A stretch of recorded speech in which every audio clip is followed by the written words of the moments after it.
You are listening to a pleasure podcast. For more from our sex podcast collective, visit pleasurepodcasts.com.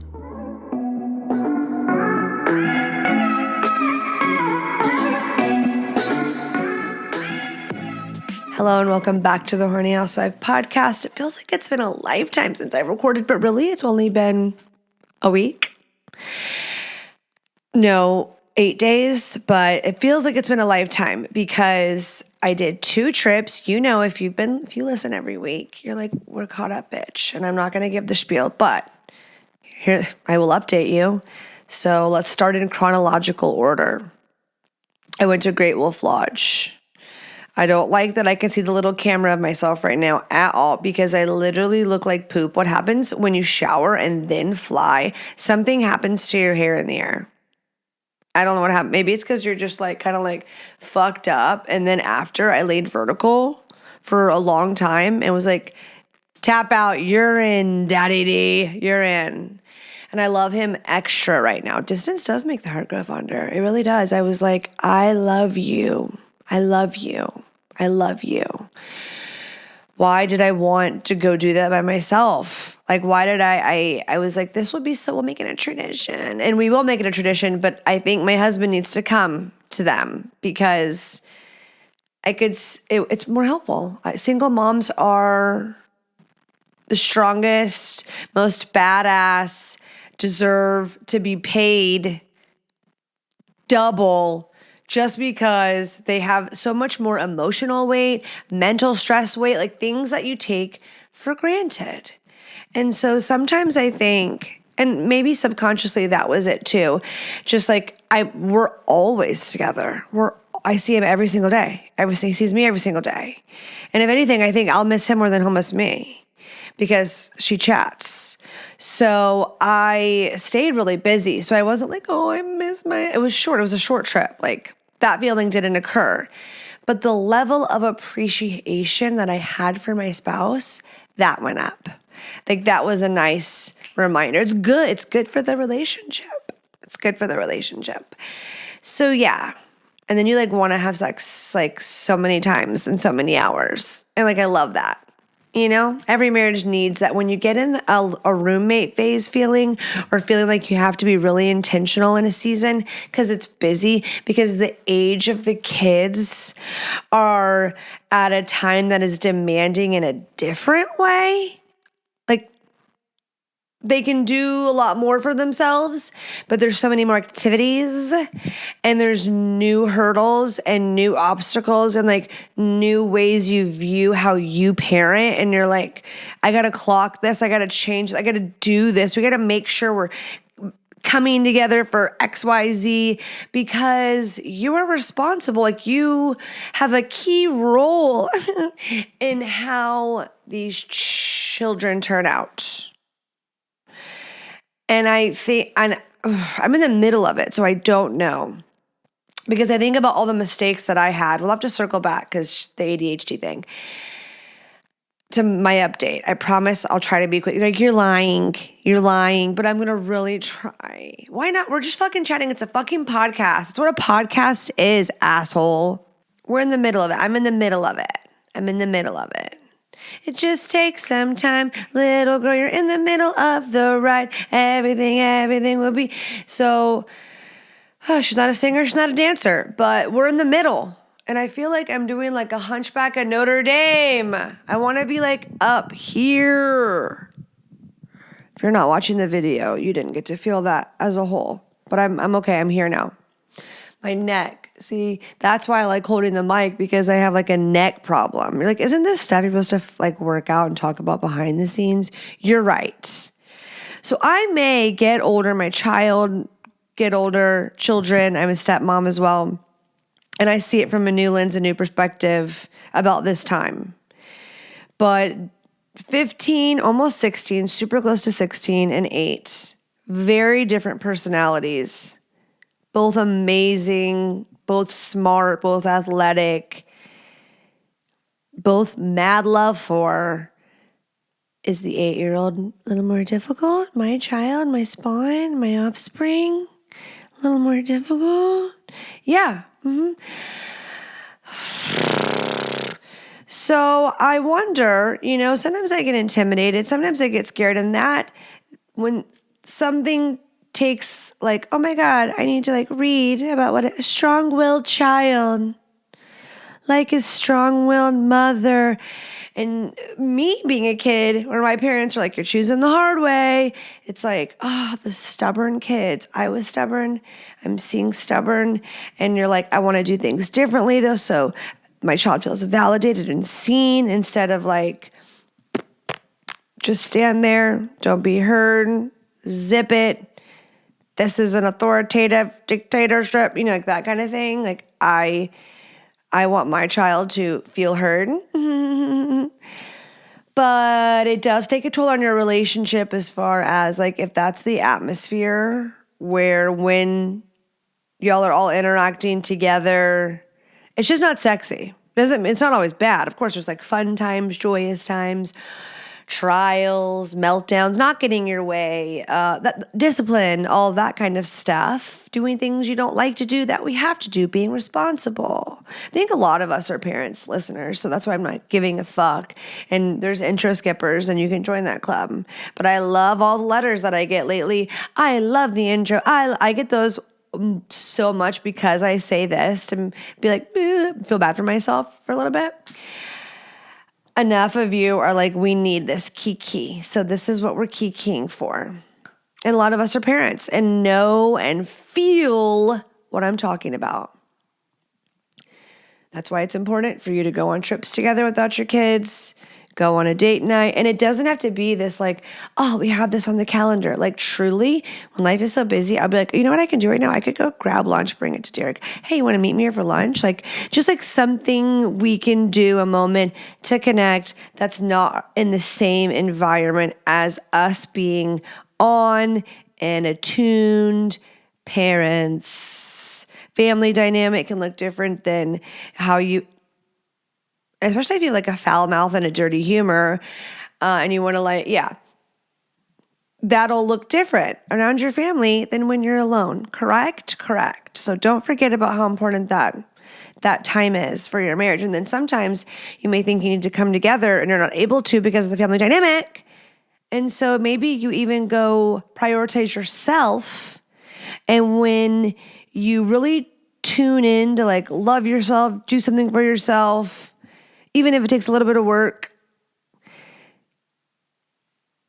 you come back together with like a new lens on. Just my opinion, just my experience. So moving onward, I went to Great Wolf Lodge. This is where I'm going to shift into talking a little bit of shit. I may hurt some people's feelings right here. You're going to judge me because I'm about to be judgmental. And that says something about me, everybody. Okay, this is something I know where the roots are too. I see this wound of judgment that I have. You're stoned.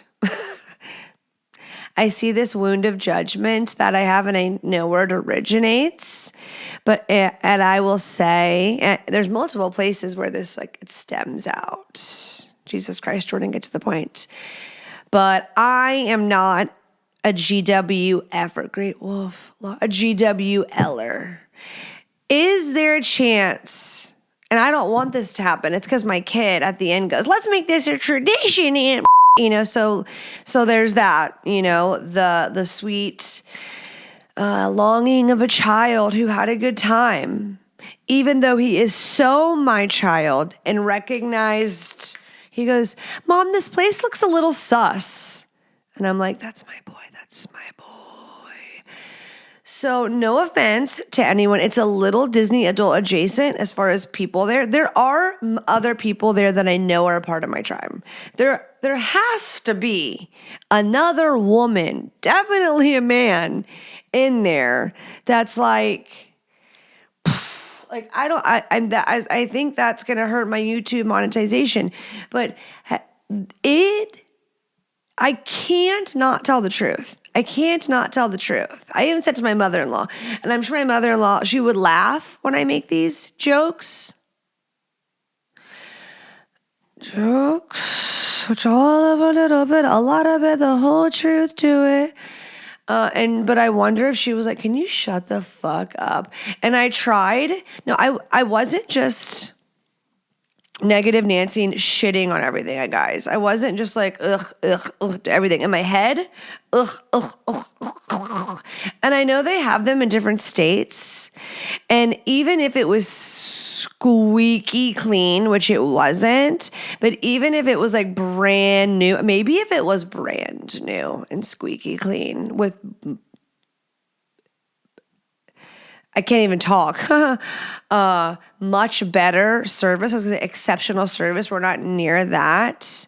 And they weren't robbing you and giving you poopy food. Like, and it wasn't poopy. I was famished. So it was edible, but it was like everything that I could make in my kitchen with minimal effort. Like, noodles, butters, all the sauces for the one type of noodle. And then just like a buffet, a lame buffet, a mediocre buffet, a subpar buffet that I spent $100 at for me, just me and my child to eat there. I had 2 drinks, so that was $20. Anyways, expensive was the point of that. I was like, you know what? We are being poisoned here because you breathe in these chemicals. I saw someone had I swear to God, like a 17-day-old baby. I'm like, your baby is breathing in the chlorine. Like, what? Is this like a desensitization to make sure that they can go to Great Wolf Lodge every year of their life and they're used to it? But the amount of shit that they're breathing in, it's got to be bad for you. And I was going there going, I'm not getting on a single water slide. I'm not, you're going to have your cousins. I will walk you up to the point where you get on and go down. Like, I will be by your side. Someone will be there to catch you. He's 8, but he's still like, he has Ragusa in him, hesitant, but a daredevil because he did them all. And he wanted to go on the ones that he wasn't tall enough. Almost went down one. Should have got him water shoes. But they were like, we need to measure this guy. And they sent him down. So he covered everyone. I went on all of them that I could. And that's not true. I didn't go on the most scary ones that my son tried to go on. Because I don't feel like at this age I have to pick to do something I don't want to fucking do. Okay? I have never looked back and been like, man, I wish I did that. Man, I've never gotten them. Oh, I wish I rode that roller coaster that everyone said was so much fun and threw up. I've never done that. I've been like, let's go home. I don't know. Maybe it's the Libra Scorpio me. And I won't ruin your time. You've got 3 hours. You got 3 hours that I'll give you somewhere before I'm like maybe getting a little hangry. Maybe the food will help. Maybe some drinks will extend that time. But I'm not gonna rain on your parade. I'm gonna go with you. I'm gonna go, where do you wanna go next? What do you wanna do? So I'm not gonna be your Debbie Downer. But inside, I'm not at my place. I'm not with my people. I have people that I love that enjoy that enjoy that. But they also can see my side as well, because you either want that's not too many people. You either want 1,000, a couple thousand kids, just like people were wet and it was encased and warm and just like rubbing up against you. That's how many people there are. And just like randomly walk by and just like water, just like right in your face, a wave pool with just people everywhere. Ooh, I hate it. And then the furry fucking ass. What the fuck? People are wearing these fucking furry ears. They're it's giving furry. And I'm so sorry. I know there's got to be one. There's a GWLer listening. Can we just love each other and laugh about it together? And you can love your thing and have so much fun doing it. And like, go you. I'll go one time with you. One time. And I'll have fun. And I may go next summer. Because you know why? If you're with people you love, good people, that make you laugh. That's all that really matters. We can get through it for the kids, right? The parents listening are like, it's for the kids, you cunt. It's for the fucking children. You think that that's our favorite there are people there that do like it. There are people that are wanting to go there to vacation. I'm in the crowd that we're doing it for the children's joy. But I'm also okay with the tradition of not being Great Wolf Lodge people. That's how I'm viewing it. So, okay, we'll tie that. Well, done. If you were thinking about going, did I sell it? Did I sell it? There's like people like dancing and happy and singing. The kid, that's cute. When the kids are the adults are weirding me out. The employees are weird. Everyone's weirding me out. Everyone was weirding me the fuck out. Even the guy that's sending me down the slide was weirding me out. Okay. We're done. Oh, Texas. So I went to Texas. By myself, traveled with my son and had a great time, honestly. I had a great time. I stayed at my dad's house. My brother was there. I got to meet his girlfriend. She was cool. It was just like a good trip. I got to see my bestest friend in the whole wide world. Reppin' since 1999. Besties. It's a long friendship. And I got to see my cousin we were thick as thieves, besties, and blood as children. And then as adults, we grew apart, lived in different places. Lots of different things were going on. Lots of sad things were going on. A lot of loss in our family. Anyways, we rekindled, and that was heart exploding, bursting love. My son getting to meet his cousins, and it just growing up, holidays, and we were really, it felt from my perspective as a kid, we were just tight with our cousins and family. And then when life at your family, and then to have some full circle moments and come back together and just love each other. So it was really great. It was really great. And I also feel like a badass mommy. I got a rental car by myself. Who am? I got a rental car by myself. Okay. I'm a stay-at-home mom.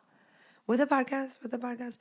So I did that all by myself. I'm such a big girl. And I returned it by myself. And I drove on the highway at 90 miles per hour on the freeway in Houston and down the Hardy Toll, be myself. And it started pouring. And I grew up in that with the lightning and the thunder and the torrential summer downpour.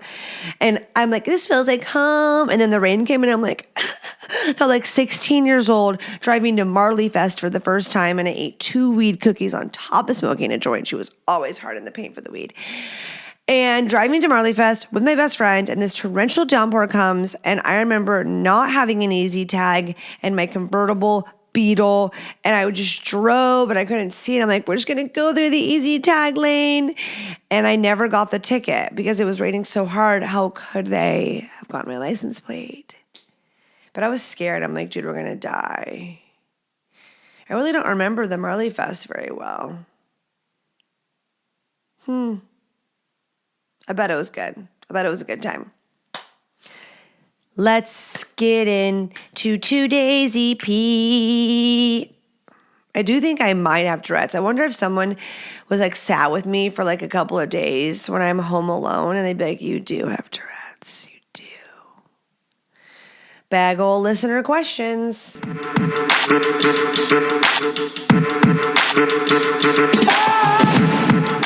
Guys, if you feel like your drive is down, your energy levels are lower, your progress is stalled, you're really struggling with weight loss, whatever it may be, just aren't feeling like your best self, and maybe you're the guys are jumping to testosterone and the women are just this is just what's happening.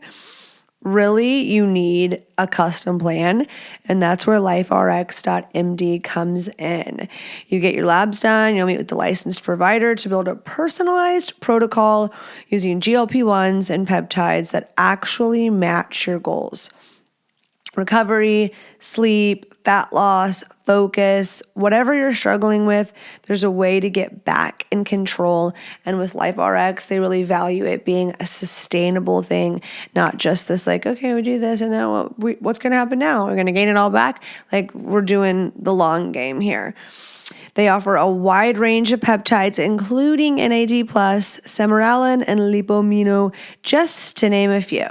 If you go to liferx.md and you use my code, you can click the link in the show notes, that easier, or this QR code, and use code HOUSEWIFE. You will get $50 off your first month. Custom GLP-1s start at $250 a month. No insurance, no waiting rooms, no guesswork. Affordable doctor-backed care delivered straight to your door. Go check it out. It's 2025. It's time all the guys know the cheat code for your crotch, and it's Blue Chew. Stronger, harder, longer lasting, like somebody gave you a pep talk to your crotch, gave you a gym membership. I think of it like the pre-workout for your dick, for the bedroom, the pre-workout for the bedroom. Okay, not just for guys with ED, great for guys with ED, great for guys that like need to overcome that mental block. I'll never forget the guy that wrote in that was like when I was like trying to stop watching porn. I loved my Blue Chew OG chewable tablet, my chewable tablets with the same active ingredients as Viagra, Cialis, and Levitra. Can I talk? But in chewable form.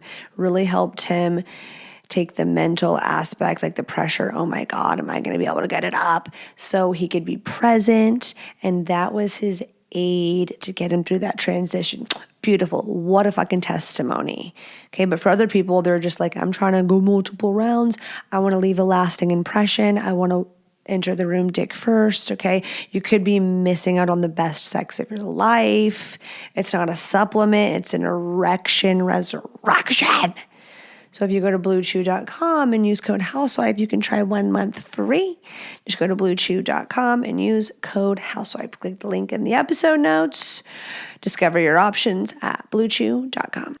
I gotta wake myself up, everybody. She's gotta teach the masses. Hi, I'm turning 40 this year and noticed lately my orgasms haven't been as powerful.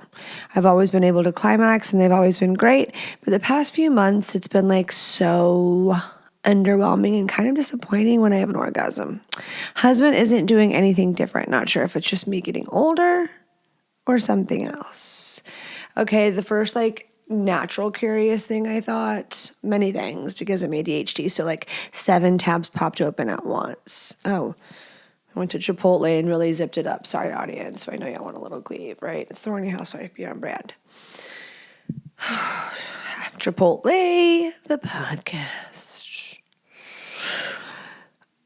When you solo pleasure, is it the same? Is it just kind of like overall as a whole, like a womp, womp, womp? Maybe not even always a womp, womp, womp, but just like a underwhelming, like you're saying. So that was the first question that popped up, but I'm going to approach it as like overall, like not as good as they used to be. What's going on? And then you mentioned getting older. So ding, ding, ding, ding, ding, ding, ding, ding, ding, ding, ding. And I'm so glad this question was asked because I would be doing you a disservice by just like short answering this because there is a lot to uncover and a lot of important information that men and women need to be aware of. Men need to be aware of so that they can have empathy and understanding. And if you're an ignorant fuck, there's a higher chance of you being an asshole or just not understanding, which is not going to go in your favor. And then you're going to be like verbally abused or shunned or, something, be on the receiving end of that hormonal wave. And you don't know what's going on. But if you know what's going on, you're going to come from a place of love and then possibly like be what she like needs in that moment, whether it's someone she needs in that moment or to like get the fuck away in that moment. Just throw chocolate into the room and go do something else. You know what I'm saying? Maybe it depends on her personality. But Dear listener, sister, I did my homework. And so one thing I'm going to read, okay? Orgasms can decrease in intensity around the age of 40 to age-related hormonal changes like lower estrogen, testosterone, like menopause, for instance, or perimenopause, decreased blood flow to the genitals, and changes in pelvic floor muscles. Physiological factors such as stress, anxiety, relationship issues, or depression can also play a role. Medical conditions, certain medications, especially antidepressants, and past sexual trauma can also be contributing factors. So there was our like short form blanket AI generated answer. If you go to the doctor, I was reading a Reddit forum, and so many women, it was really sad. It was really disappointing. It was quite a bummer. And it made me even more glad, happy, grateful that this podcast exists, because it's like, I can't even imagine thinking that like, that's so weird. Like, oh my gosh, what? Or like, get over it. Women were saying that doctors were just like, you can still have sex, or like, okay, that's like, she said scoffed in her face. So I'm like, what did she do? Like not my problem. When she talked about maybe needing like, oh, I'm noticing I'm not orgasming. And I feel like women's pleasure, so like pleasure specifically, not like ability, anatomically able, like that can be addressed, right? But pleasure, it's like so overlooked, where men's is like there's a million different boner pills and all these options and what they can do to do whatever. They, you know what they can't do though? They can't get a dick job. Everyone can get a job for something else, plastic surgery, but they can't. Maybe that's why they have all the boner pills. I listened to a podcast one time and she said, so this is, we can't take this as fact because God knows I did not fact check this one.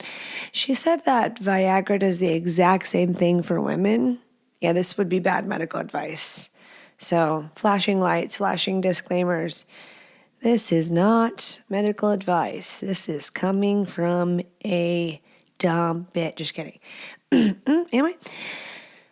You're not a dumb bitch. Say 3 positive things about yourself right now. I'm smart, I am beautiful, I am funny. Okay.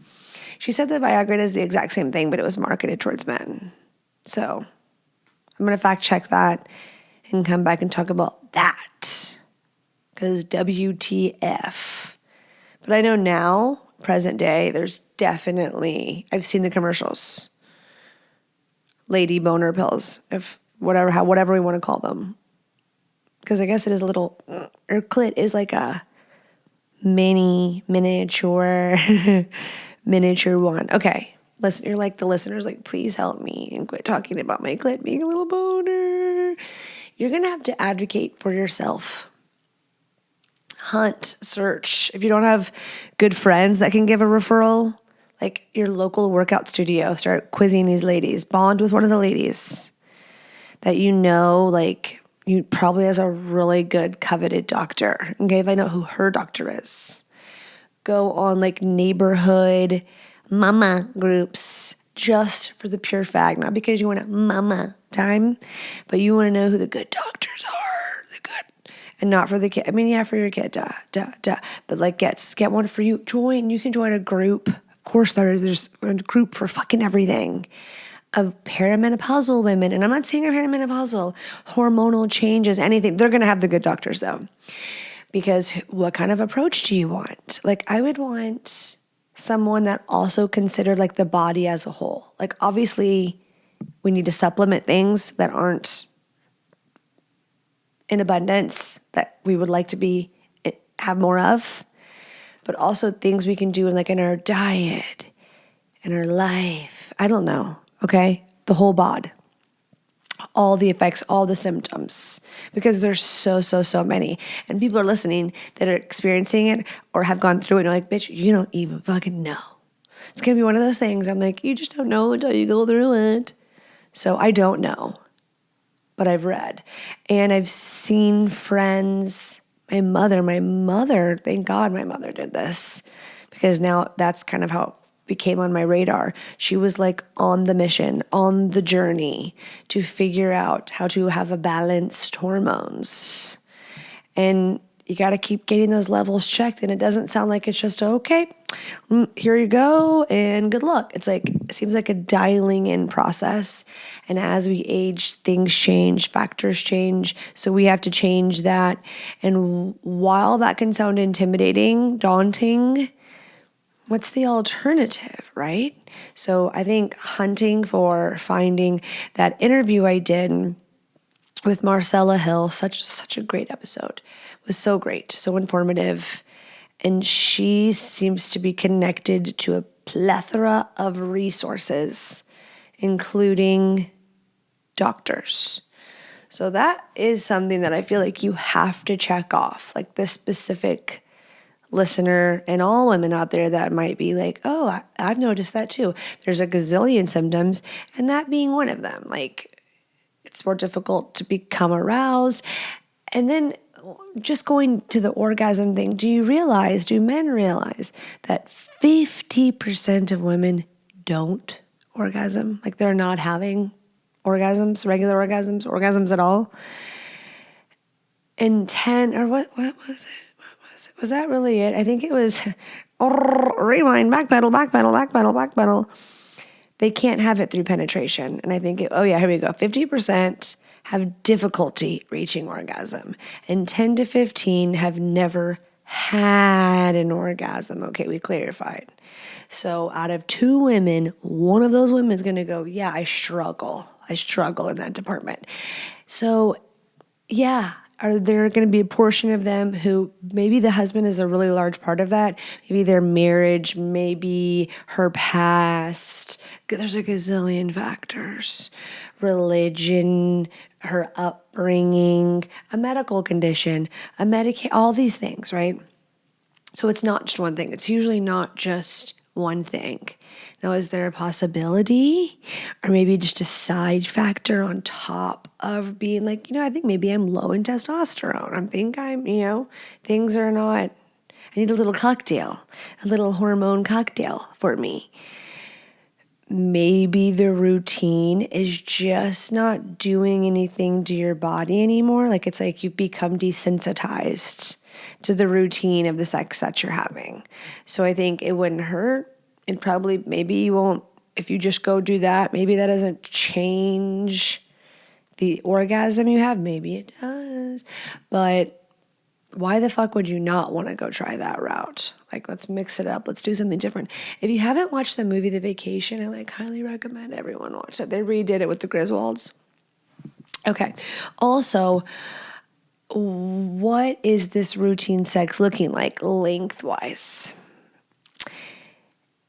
If it's 10-minute sex, because maybe he's gotten in the routine of knowing that orgasms are hard for you.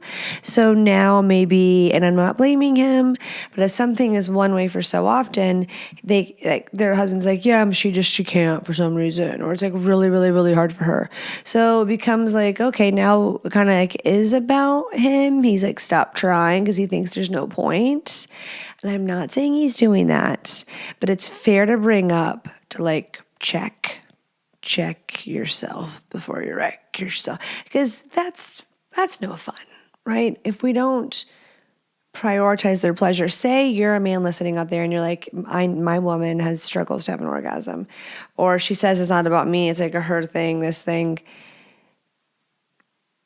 You can challenge accepted without putting expectations, so you'll be disappointed. You can still be like, guess what? This feels really good for her.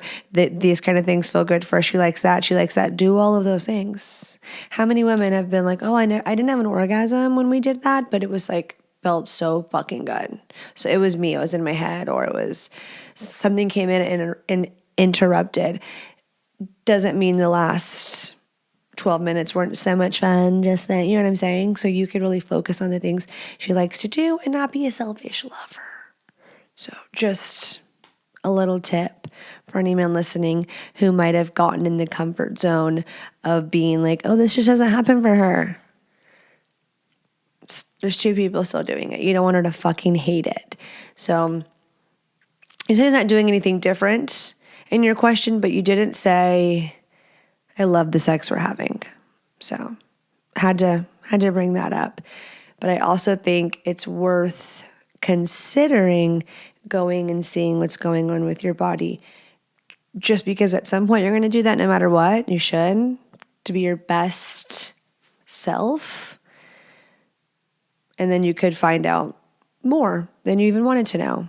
Maybe it's good, maybe it's bad, maybe it's terrifying, but at least now you can do something about it and you're not living in the dark with your head in the sand. And then I think having a conversation, which could feel really, really embarrassing, right? To come and to say that, especially if you're met with a douche bag. But I guess I wouldn't start it with like my orgasms really suck lately. You know what I mean? I would more so like want to watch a Beducated course together?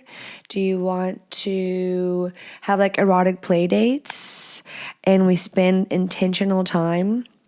So the point is that I brought up with the time that I never landed that plane, and we should do that right now, is that part of that conversation could be, let's spend a little more time with foreplay. Let's spend a little more time on arousal, because as we get older, which you're getting older, you said, we're all getting older. We need more time to get stimulated. We need more time to become aroused.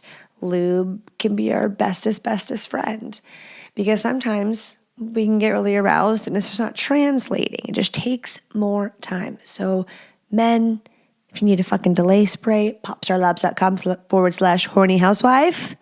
Put it on the bottom of the screen. Go there, get yourself a delay spray. It's not going to transfer. It's just going to do the job. If you use my code Horny Housewife, you'll get 15% off your purchase. Unashamed. And for real, I'm not kidding. We need you to delay, okay?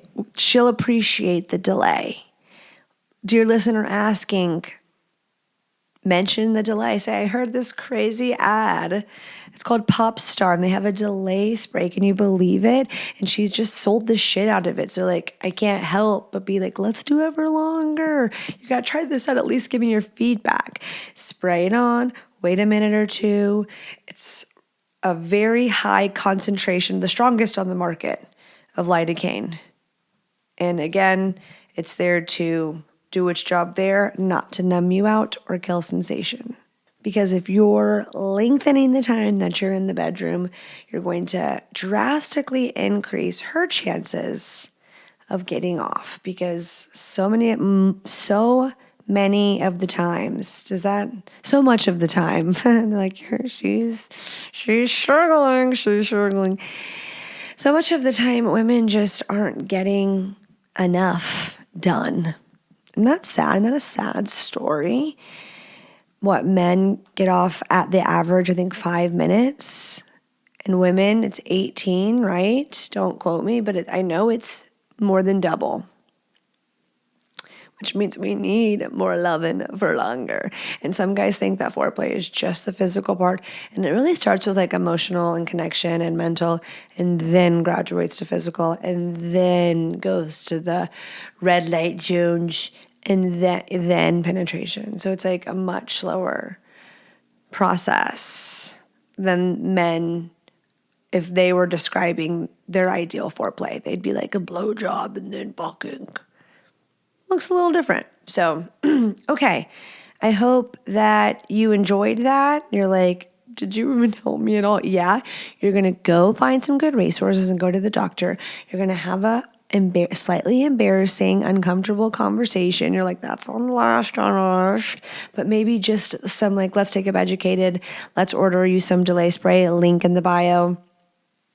And let's figure out if mommy is her best self, because it could be as simple as you finding the right combination and you're like, I feel more energy, I have higher libido, and my pussy's wet. In the orgasms, she's 22 again. Okay, that's what I'm manifesting for you.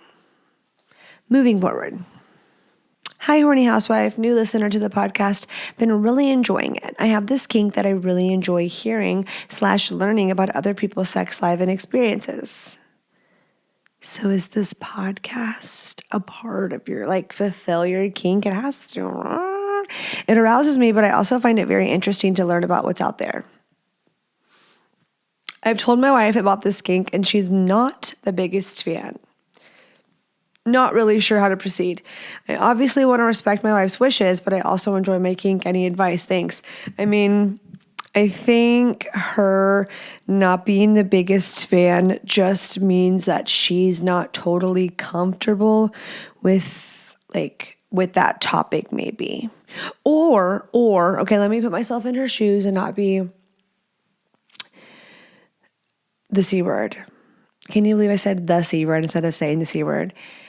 Maybe it makes her feel insecure or like he's going and listening about other people's experiences and like maybe she's wondering like, is this like some perverted weird, like he wants to play this fantasy out, or I'm not good enough, or the sex we're having isn't satisfying enough, or he needs to go hear about how other people are doing it to long for something that isn't me or isn't going to be like me, or I'm not going to be able to be that, which is just going to cause like cracks in our marriage. So see, wow, I really sat over there with her for a second.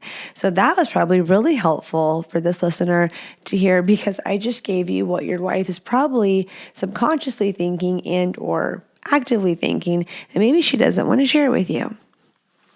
Because it's not fun to be like, I feel super insecure about this. But it's like so fucking true. I would bet like so many dollars, doll hairs. But I can also see your side of the like, I shared something with her and it feels harmless in your opinion, right? Or like I'm learning more. It's giving me insight, maybe inspiration, a laugh, probably some moments when you listen to this fucking podcast where you appreciate your own marriage because you're like, holy shit, with some of these listener questions. But, she only has her POV, and maybe she finds the Horny Housewife podcast and changes, gets a new lens, gets a little different POV, and is like, I get the hype.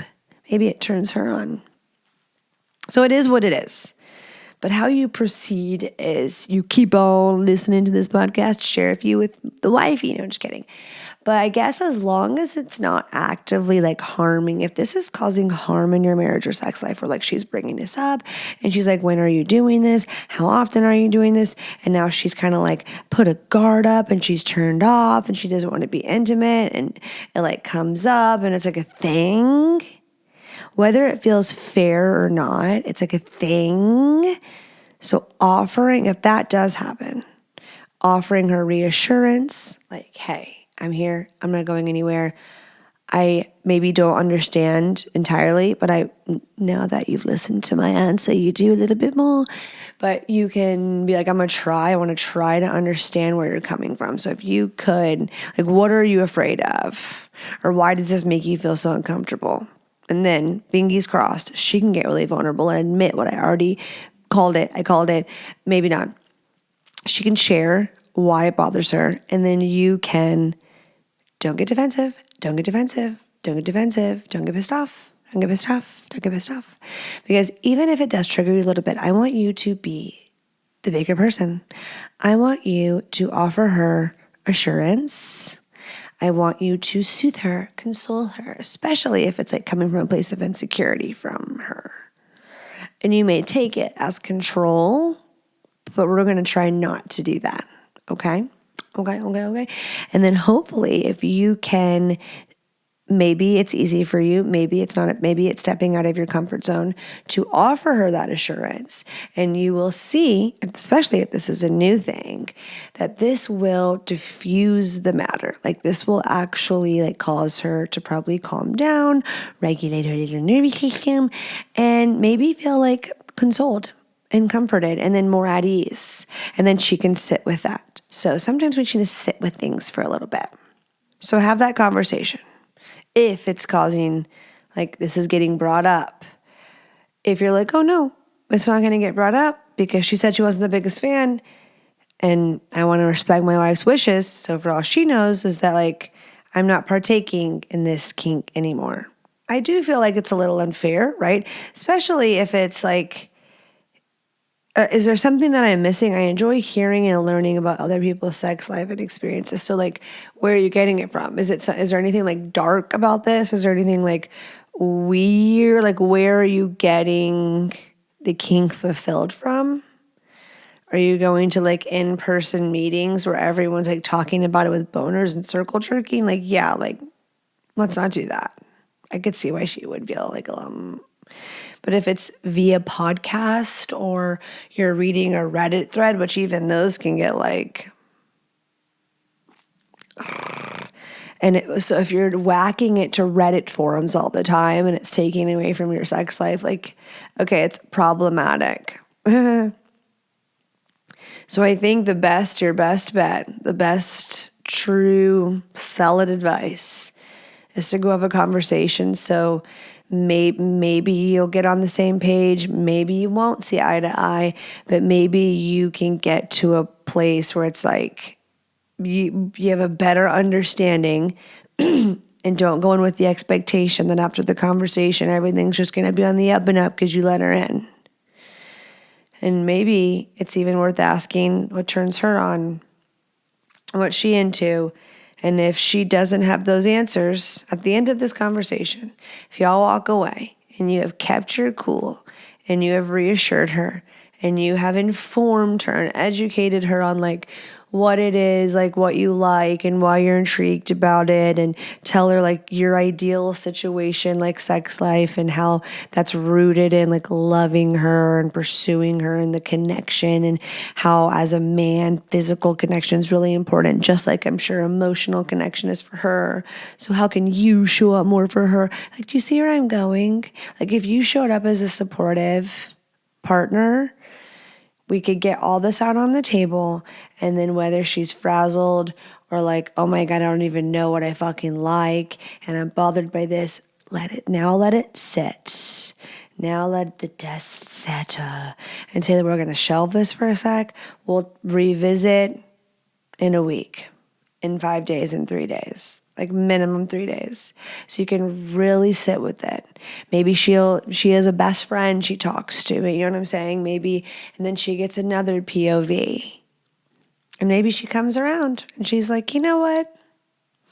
I shouldn't have been so guarded about that or so judgmental of that. I just didn't understand it. A lot of times we judge what we don't understand. Like me judging the Great Wolf Lodgers because I don't understand.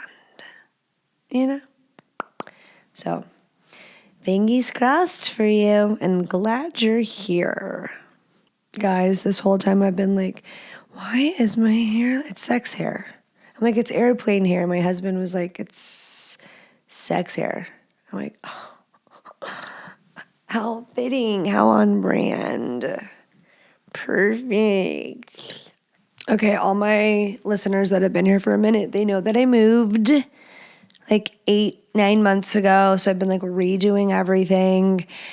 The boys' rooms, my room, everything. And I had to pick out mattresses, okay? And Brooklyn bedding came on my radar.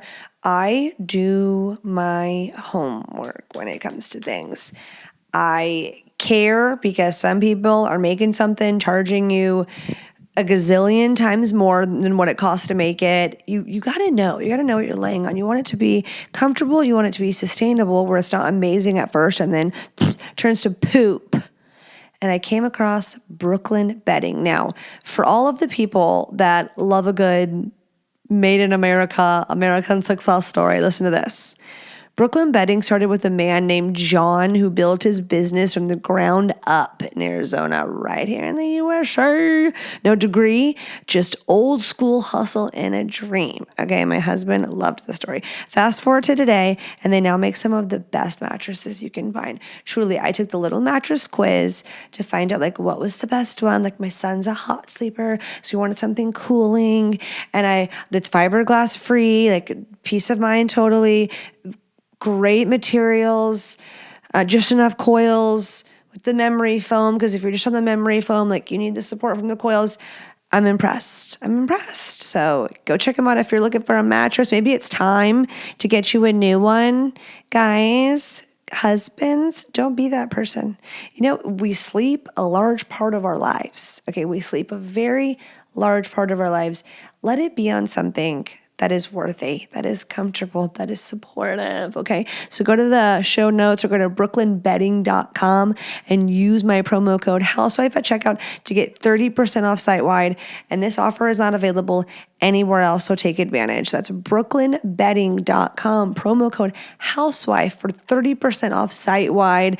Make sure you enter my show name after checkout so they know that I sent you, okay? brooklynbedding.com, promo code housewife. Okay.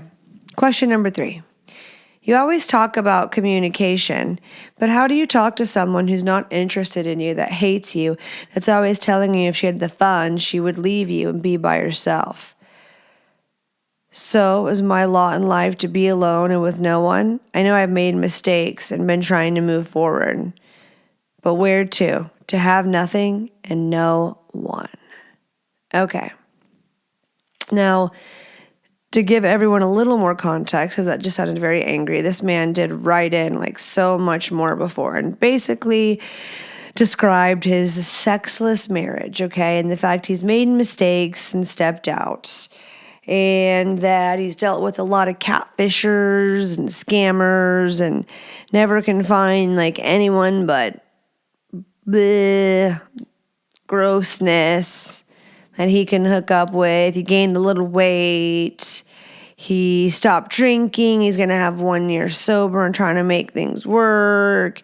His junk hasn't worked like it's supposed to. Is it because of the shitty relationship? Or is it because of the weight?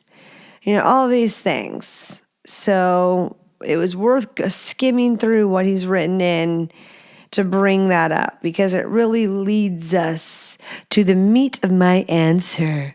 So I'm going to have to be your sister. I have a feeling little sister. And I'm going to have to be your bitch. You said you've been in a shitty relationship for over 30 years. So either get a fucking divorce and let that woman go. And if you go to her and say, let's get a divorce, let's actually do the damn thing, how does she respond? Does she just not give a rat's ass and she's like, let's do it? Then thank God you should have done this yesteryear, okay? If she's, what? Why would we do that? Why don't you just keep doing what the fuck you're doing? I'll keep doing what the fuck I'm doing. Like, I don't know. And then I guess you can, I don't know, right? But nothing is going to change in your shitty marriage. You are not going to start having good sex. I don't even know if you're capable of the communication. Truly, just being straight up on even how you wrote into me. I'm having to be your sister right now, okay? Love me anyways. You struggled. You struggled to communicate with me that. So I know we all have things we're good at, things that we struggle in. And I think prefacing that to your wife, being like, I see how maybe I struggle to communicate. And if you're like, no, I tell her what I need. Sometimes when women think that, it's more so about like seeing the perspective as a whole. And then also being able to like articulate what you need in a kind way and not in a woe is me way. And so if you're just sitting in this pile of shit and you know you're sitting in a pile of shit, then what are you doing in the pile of shit? Is it too far gone? And that's like so not my approach on here. Usually I'm like pro family, like here's where we can go. But for some reason, my gut's telling me on this one that it's like, if you made all these mistakes and she tells you when she's angry that if she had the money to be alone, she would, what are you waiting for? Do you want to help her make that money to go? Why don't you have a shrivel of dignity and leave her so she can go figure that out and how to get those funds? Because it almost seems like communication, I think you're going to have a conversation. Ask her why she hates your guts. Say, because it sounds like she does. Say, why do you hate my guts? Is it because of the mistakes I've made? And if she's like, it's everything, Do you date her in any way? In any way, or have you chosen, is it not some mistakes? Is it you've chosen a life where you didn't prioritize your wife? So the first step to this, if you really were trying to make this work, the first step would be you go to Aunt Jenny, because if you were my brother, she'd be the sister. Oh no, you go to my sister-in-law, Becky, and you fucking tell Becky that you've done her dirty in multiple ways. And if the only time that bitch did you dirty was after you did her dirty, then I don't even want to hear about it. But I could see how you'd be upset. But if she was being to you before you ever were to her, then just go file for a fucking divorce. But if it really went downhill because of your behavior and absence and like emotional neglect and not partaking in the marriage, not dating her, and sometimes maybe alcohol was probably the mistress, is the drift, what I'm catching, the drift I'm catching, is that a thing? Is what I'm sensing.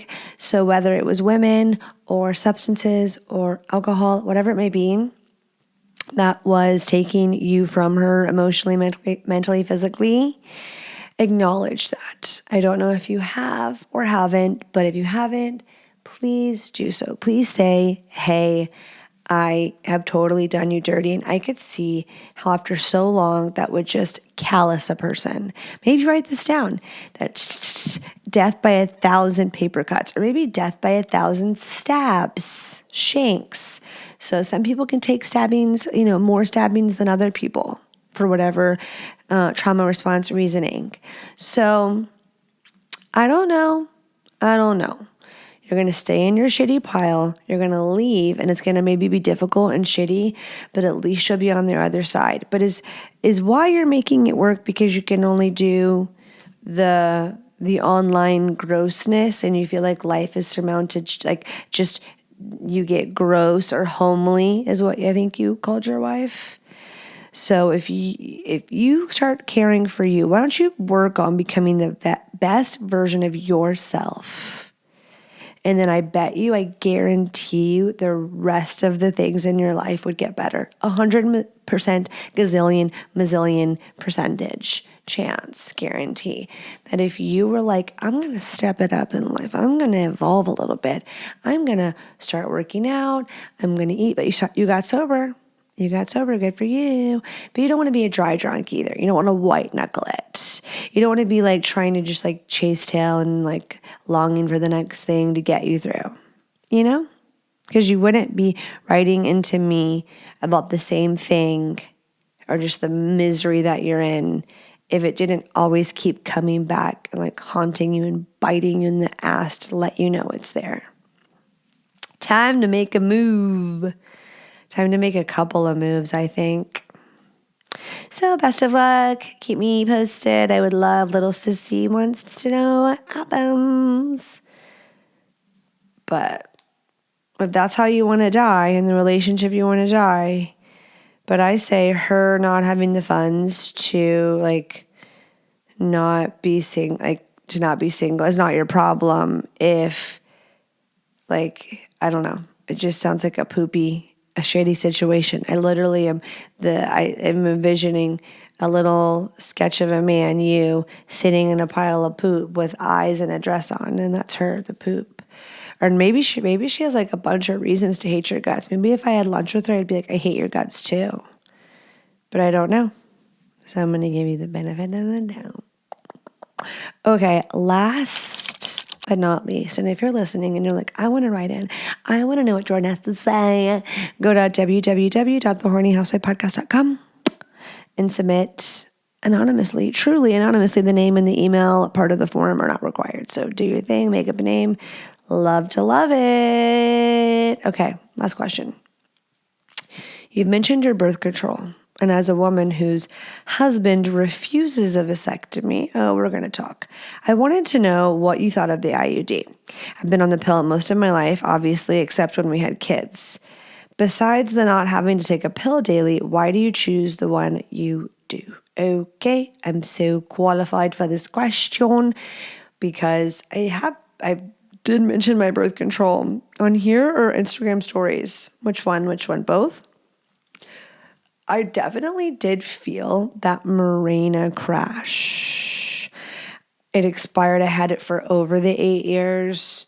It was inside of me, which I think means I can't get pregnant, or if I did, it would have been like an ectopic pregnancy. So growing outside of my uterus, which was like not what you want to happen.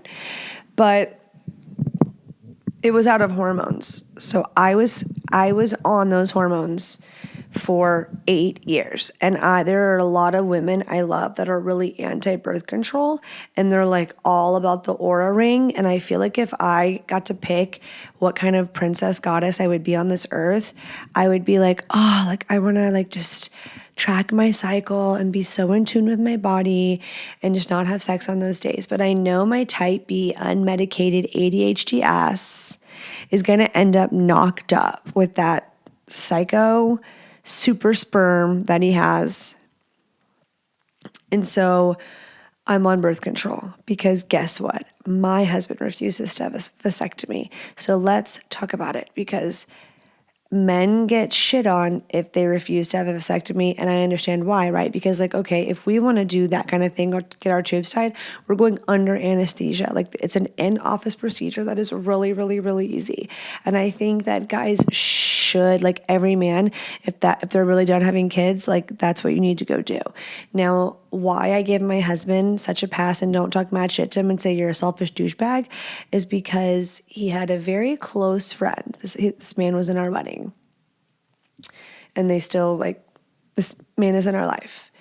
And he got a vasectomy and had, like, the things that are so rare and terrible happen to him. And had complications and issues and surgeries, and really was a worst case nightmare. And because of that, he was always, Derek is a bit of a little bit of a hypochondriac, a little bit of a worrier, and worst case scenario, like just really can really mentally fuck himself. He can, like really bad. And it's like if something doesn't feel good in his body, like he can really mentally spiral about it. And so he's always been like that, hates doctors, hospitals, needles, like all that. And so it didn't shock me when he was like, I'm never, ever going to do that. Like never, like, look what happened to so-and-so. I'm like, oh God. Okay. Like, I'm not going to change his mind. Maybe I feel like I've gotten him a little bit. No, I don't think I have. But I've had enough people that have had one that have been like, dude, it was literally nothing. So if your husband is at like if it's on brand for him, then we'll give him a pass. But if he's just refusing it and like in douchebaggery roots, then I want you to tell all your friends and all your friends' husbands and have them berate him and find everyone that's had a vasectomy and go tell him so that he can feel like less of a man for choosing not to get it. Okay. So yeah, the pill, I would be the person who like forgets to take it 3 days in a row and get pregnant. Like it would get me pregnant. It'd be like my fast track to pregnancy, I feel like. So I use Mirena. I did feel like shit when I ran out of hormones the last month because I was waiting. It was like a long ass wait to get into my doctor, my OBGYN. And that pissed me off. But yeah, I was definitely feeling it. Like I felt it. Like I had synthetic hormones in my body for 8 years and then gone. Now they're out. Now there's no more. And I felt the difference. I did. So maybe that was just like a tiny little blink, glimmer, shimmer, itty bitty glimpse into what it feels like to really have your hormones out of whack. IDK my BFF gel. But another reason why all of my holistic, beautiful women that I know that are Aura Ring tracker girls, why I've just been like, la la la la la la la la la la, is because Mirena's been like awesome. And I hear that most girls either hate it or love it. Like they got on it and then they bled really heavy, cramped really bad, it was terrible, and they got off of it. But what it's supposed to do is what happened to me. And the women that say they love it, it's doing what it's supposed to do, which essentially extremely lightens and or most of the time completely eliminates you from bleeding. But like I'm obviously still going through the cycles, and then I guess I skip ovulation, or I guess I don't know what it's doing. I don't know. And IDK my BFF gel. All I know is I feel fine. I don't feel crazy. I kind of felt crazy on the pill, probably because I skip one every other day or week. So I feel consistent, and it lasts a long fucking time. So I'm not being irresponsible. For a long time, I used the pull-out method, and I never, ever, ever got pregnant. So I was like, I'm infertile. And then I got pregnant. So you're not. But me sharing all this isn't so I'm like, Marina works for me, so it should work for you. Just like I said, half the women love it. Half the women, what am I? My contacts are so blurry, and I'm like, she looks like a mime, a blind woman. It's the microphone. I'm like, where's this hair? It's the microphone. I'm so blind. If there was an apocalypse and I ran out of contacts, I'd be dead in 5 minutes. It'd be really sad, really bad. I should get LASIK for the apocalypse, right? But just because Mirena worked for me doesn't mean it can work for you. I had the thing, the Nuva ring. No, do we remember the Nuva ring? It was like a ring. You'd do that and shove it up your vagina. I remember that I would go have sex and I gotta go to the bathroom, and I'd pull the ring out and put it on the counter, hide it in a drawer, and go have sex, and then come back and squeeze it and put it back in me. Because I didn't want them to go up there and feel it, and they would. They would feel the Nuva ring in me. That's so crazy. I bet you my mom gave me that one because she's like, she won't have sex. There's something in there. She can take it out. I Googled, I'm like, can you take the Nuva ring out while you have sex? Yes. Okay, perfect. So, but I had something in my arm, Nexplanon. Did I just make that up? I'm looking it up. And they put it in my arm, the same OBGYN that I have. Yep, Nexplanon. A long-acting reversible hormonal birth control. Yeah, fuck that. Up to 3 years? Fuck that. 3 years. Okay, so they went back. I went 3 months later, and they dug it out of my arm. It was horrific. Mirena, 8 years. 8. How would you get something to put in your fucking arm? And you could feel it, and I bled like a monster. So there's also a copper. I wonder what it is. Let's look it up. Copper birth control. I don't know what it's called, but it's made of copper, right? Copper IUD. And so it doesn't release hormones, but it's there strictly as a contraceptive, which is what you were wanting it for, it sounds like, since you mentioned vasectomy being another option. Yeah, the copper intrauterine device. A copper IUD is a small T-shaped device made of plastic and copper. It releases copper ions into the uterus, which are toxic to sperm and prevent them from fertilizing an egg. It also makes it difficult for an egg to implant in the uterine lining. They're highly effective, long-lasting, up to 12 years, non-hormonal disadvantages, because every woman hearing this would be like, that's the one I'm going to do, right? But I heard the cons, and too many people I know that didn't like it, to where I'm like, I love my Mirena. If it's not broke, don't fix it. Increased bleeding and cramping, especially in the first few months. And I've heard that it's just so much. Can cause pelvic inflammatory disease if inserted during active infection. Okay, well, there's Paragard, 12 years, and then Copper T, 388, 10 years. Paragard, that was the one that I've heard of.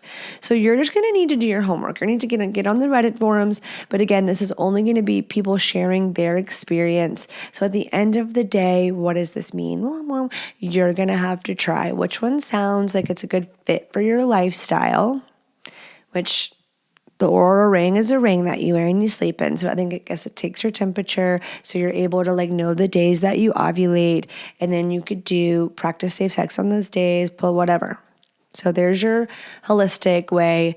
Paragard, non-hormonal, if you don't want to be putting synthetic hormones in your body, but you could have bad bleeding, Mirena, and then, the pill, and then peer pressuring by verbally abusing your husband to get a vasectomy. Okay. I love you long time. If you're new here, we did a bag of list of questions today. Last week we had an interview. Week before we chilled, drive-in doing this. I think we did have a topic of the hour. Week before we had an interview. So Mommy's been mixing it up. Next week you're going to get a solo episode with me, but with a technique topic of the hour where we do some teaching. And I love you long time. Please go leave me 5 stars on Apple Podcasts. That would help me so much. Tell a friend to tell a friend. Follow me on social media at THHpod. And I'm going to sleep like a little fucking baby tonight. I love you. See you next Monday.